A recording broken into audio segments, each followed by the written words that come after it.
Hi all. So ಇವತ್ತು ನಾವು ನಮ್ಮ ಫಸ್ಟ್ ಟಿ ವಿ ಪರ್ಚೇಸ್ ಮಾಡೋದಕ್ಕೆ ಹೋಗ್ತಾ ಇದ್ದೀವಿ. ನಾನು ಆಲ್ರೆಡಿ ರೆಡಿಯಾಗಿ ಬಂದು ಕೂತಿದ್ದೆ ಕೆಳಗಡೆ. ಶಿವ ರೆಡಿ ಆಗಲಿ ಅಂತ ವೆಯ್ಟ್ ಮಾಡ್ತಾ ಇದ್ದೆ. So in the meantime ಬೀರುಗೆ ಊಟ ಹಾಕ್ಬಿಟ್ಟು ಬಂದೆ. ಶೋರೂಮ್ಗೆ ಆ್ಯಕ್ಚುಲಿ 6:30ಗೆ ಹೋಗಬೇಕಾಗಿತ್ತು, ಬಟ್ ನಾವು ಆ್ಯಸ್ ಆಲ್ವೇಸ್ ಲೇಟಾಗೇ ಹೋದ್ವಿ. ಹೋಗಿದ್ದೆ ಆ್ಯಕ್ಚುಲಿ ಡೆಲಿವರಿ ಪರ್ಸನ್ ಯಾರಿದ್ರು ಅವ್ರು ಬಂದು ಎಲ್ಲ ಫೀಚರ್ಸ್ ಎಲ್ಲ ಎಕ್ಸ್ಪ್ಲೇನ್ ಮಾಡಿದ್ರು, ಯಾವ ಮೋಡ್ಸ್ ಇದೆ, ಏನೇನು ಫೀಚರ್ಸ್ ಇದೆ ಗಾಡೀಲಿ, ಹೆಂಗೆ ಯೂಸ್ ಮಾಡೋದು ಎಲ್ಲನೂ ಅಂತ. ಮತ್ತು ಡಾಕ್ಯುಮೆಂಟ್ಸ್ ಕೂಡ ಏನೇನಿದೆ ಅದೆಲ್ಲನೂ ಎಕ್ಸ್ಪ್ಲೇನ್ ಮಾಡಿದ್ರು, ಇನ್ಶೂರೆನ್ಸ್ ಕಾಪಿ ಮತ್ತು ರಿಜಿಸ್ಟ್ರೇಷನ್ದು ಎಲ್ಲನೂ. ಲಾಸ್ಟಿಗೆ ಡೆಲಿವರಿ ಫಾರ್ಮ್ಗೆ ಸೈನ್ ಹಾಕ್ಸ್ಕೊಂಡು ಕೊಟ್ಟರು. ಇದು ಫಸ್ಟ್ ಟೈಮ್ ನಾನು ಸ್ವಂತವಾಗಿ ಒಂದು ಗಾಡಿಗೆ ಅಂತ ಇನ್ವೆಸ್ಟ್ ಮಾಡಿ ತೊಗೊತಾ ಇರೋವಂಥದ್ದು. I think this is the second biggest purchase of my life so far. First thing still being gold. So ಆಮೇಲೆ ಡೆಲಿವರಿ ಪರ್ಸನ್ ಅವರು ಗಾಡಿನ ಆಚೆ ತೊಗೊಂಬಂದು ಕೊಟ್ಟರು.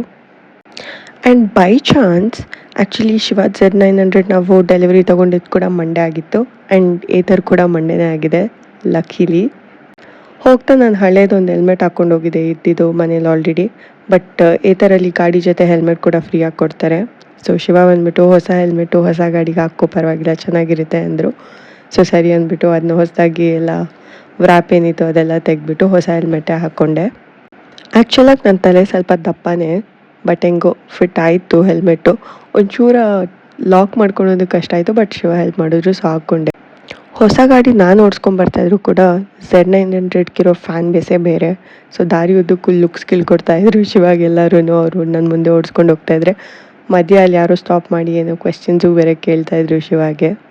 ಗಾಡಿ ಡೆಲಿವರಿ ತೊಗೊಂಡಿದ್ದೆ. ಫಸ್ಟ್ ಮನೆಗೆ ಬಂದ್ವಿ, ಹಂಗೆ ಜೊತೇಲಿ ನಮ್ಮ ಅಮ್ಮನೂ ಕರ್ಕೊಂಡು ಹೋಗೋಣ ಪೂಜೆ ಮಾಡಿಸೋದಕ್ಕೆ ಅಂತ. ನಮ್ಮ ಪೂಜೆ ಸಾಮಾನೆಲ್ಲ ರೆಡಿ ಮಾಡ್ಕೊಂಡು ಕೆಳಗಡೆ ಬರೋ ಅಷ್ಟರಲ್ಲಿ ಶಿವ ಒಂದೆರಡು ರೌಂಡ್ ಹೋಗಿ ಬಂದರು ಗಾಡಿದಲ್ಲಿ. ಸೊ ಗಾಡೀಲಿ ಆ್ಯಕ್ಚುಲಿ 2 ಮೋಡ್ಸ್ ಆಫ್ ರೈಡಿಂಗ್ ಇದೆ. ಒಂದು smart eco and another is zip ಅಂತ.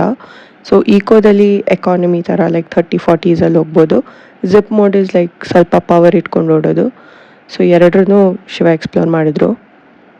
ಆಲ್ರೆಡಿ ಲೇಟ್ ಆಗಿದ್ದರಿಂದ ಫಸ್ಟ್ ಗಣೇಶ ಟೆಂಪಲ್ಗೆ ಹೋದ್ವಿ, ಅದು ಆಲ್ರೆಡಿ ಕ್ಲೋಸ್ ಆಗಿತ್ತು. ಆ್ಯಂಡ್ ನೆಕ್ಸ್ಟ್ ಶಿವ ಟೆಂಪಲ್ಗೆ ಹೋದ್ವಿ ಮಂಡೇ ಅಂತ. ಬಟ್ ಅಲ್ಲೂ ಕೂಡ ಆಷಾಢ ಬೇರೆ ಇತ್ತಲ್ವ, ಸೊ ಏನೋ ಸ್ಪೆಷಲ್ ಪೂಜೆ ನಡೀತಾ ಇತ್ತು ಅಂತ ಇವಾಗ ಪೂಜೆ ಮಾಡೋದಕ್ಕಾಗೋದಿಲ್ಲ ಅಂದರು ಗಾಡಿದು. ನನಗೆ ಏನೋ ಒಂಥರ ಇತ್ತು, ಪೂಜೆ ಮಾಡಿಸಿರೋ ಹಂಗೆ ಗಾಡಿ ಹೆಂಗೆ ತೊಗೊಂಡು ಹೋಗೋದು ಮನೆಗೆ, ನಾಳೆ ಯಾಕೆ ಮಾಡಿಸೋದು ಅನ್ನೋ ಥರ. ಸೊ ಆಯಿತು ಮಾರಮ್ಮ ಟೆಂಪಲ್ಗಾದರೂ ಹೋಗೋಣ ಅಂದ್ಬಿಟ್ಟು ಅಲ್ಲಿ ಹೋದ್ವಿ. ಸೊ ಅಲ್ಲಿ ಅರ್ಚಕರಿದ್ದರು, ಅವರು ಮಾಡಿಕೊಟ್ರು ಪೂಜೆನ. ಸೊ ಅವ್ರು ಪೂಜೆ ಮಾಡಿದ್ಮೇಲೆ ಆ್ಯಸ್ ಯೂಶ್ವಲ್ ನಿಂಬೆಹಣ್ಣಿಟ್ಟು ಗಾಡಿನ ಅದ್ರ ಮೇಲೆ ಹಚ್ಕೊಂಡು ಹೋದ್ರಿ. ಹಾಗೆ ನಮ್ಮಮ್ಮ ಸ್ವೀಟ್ನೆಲ್ಲ ಹಂಚಿದ್ರು ದೇವಸ್ಥಾನದೊಳಗಡೆ ಇದ್ದವ್ರಿಗೆಲ್ಲರಿಗೂ. ಆಮೇಲೆ ಶಿವ ತೆಂಗಿನಕಾಯಲ್ಲಿ ದೃಷ್ಟಿ ತೆಗೆದ್ಬಿಟ್ಟು ಈಡ್ಗಾಯಿ ಹೊಡೆದ್ರು. ಇಷ್ಟು ಪೂಜೆ ಆದಮೇಲೆ ನನಗೂ ಸ್ವಲ್ಪ ಮನಸ್ಸಿಗೆ ಶಾಂತಿ ಆಯಿತು. ಯಾಕಂದರೆ ಪೂಜೆ ಮಾಡಿಸಿರೋ ಹಂಗೆ ತೊಗೊಂಡೋಗಿ ಮನೆಗೆ ನಿಲ್ಲಿಸಿದ್ರೆ ನಾನೇ ಒಂಥರ ಕ್ವೆಶ್ಚನೇಬಲ್ ಆಗಿರ್ತಾಯಿದ್ದೆ ಮೈಂಡಲ್ಲಿ.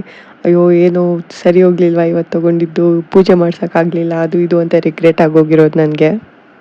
ಹೇಗೋ ಮಾರಮ್ಮ ದೇವಿ ದಯೆಯಿಂದ ಪೂಜೆ ಆಯ್ತಲ್ವ ಅಂತ ಖುಷಿಯಾಗಿ ಬಂದ್ರಿ. ಮನೆಗೆ ಬಂದಿದ್ದೆ ನಮ್ಮ ಅಮ್ಮ ಒಂದು ರೌಂಡ್ ಹೋಗಿ ಬಂದರು. ಆಮೇಲೆ ಸ್ವಲ್ಪ ಹೊತ್ತಾದ್ಮೇಲೆ ನಮ್ಮ ಅಪ್ಪ ಬಂದರು. ಸೊ ನಮ್ಮ ಅಪ್ಪನೂ ಒಂದು ರೌಂಡ್ ಹೋಗಿ ಬರೋಕ್ಕೆ ಹೇಳಿದೆ. ಅವ್ರ ಜೊತೆಗೆ ಹಂಗೆ ವೀರು ಕೂಡ ಹತ್ಬಿಟ್ಟು ಹೋಗಿದ್ದ ಗಾಡಿದಲ್ಲಿ ಒಂದು ರೌಂಡು. ಅವನಿಗೆ ಸ್ಕೂಟಿಗಳಲ್ಲಿ ರೌಂಡ್ ಹೋಗೋದಂದರೆ ತುಂಬ ಇಷ್ಟ ವೀರುಗೆ. ಹಳೇದಾಗಿರೋ ನಮ್ಮ ಆ್ಯಕ್ಟಿವಾ ಒಂದು ಆಚೆ ನಿಲ್ಲಿಸ್ಬಿಟ್ಟು ಇನ್ನು ಮಿಕ್ಕಿದೆಲ್ಲ ಗಾಡಿನೂ ಸೇಫಾಗಿ ಒಳಗಡೆ ನಿಲ್ಲಿಸಿದ್ದೀವಿ.